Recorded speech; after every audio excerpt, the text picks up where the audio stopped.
Hi అండి. అందరికీ నమస్కారం. క్రితం వీడియోలో చూసాం కదండీ! పెసర పోతలు కోసి చిన్న చిన్న కుప్పలుగా వేసుకున్నాము. 4 రోజులు బాగా ఎండిన తర్వాత ఆ చిన్న కుప్పల్ని ఇలా 5 పెద్ద పెద్ద కుప్పలుగా వేసుకుంటారు. ఇది పెసర మినుము ఆడించే ట్రాక్టర్ P2 అటాచ్డ్ మెషిన్ అండి.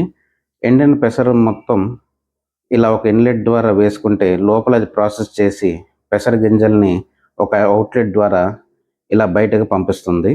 అలా బయటకు వచ్చిన పెసరని ఇలా బ్యాగ్‌లో పోసి స్టోర్ చేసుకుంటాము. మిగిలిన పొట్టుని పైన ఉన్న ఇంకో ఎగ్జిట్ ద్వారా బయటకు పంపిస్తుంది. మొత్తం 3 అవర్స్ పట్టిందండి 5 కుప్పల్ని ప్రాసెస్ చేయటానికి.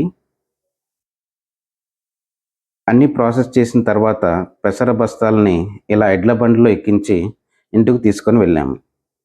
మేము పండించే కెమికల్ ఫ్రీ పెసర మీకు కావాలంటే ఎలా బుక్ చేసుకోవాలో నెక్స్ట్ వీడియోలో క్లియర్‌గా వివరిస్తానండి. Thank you.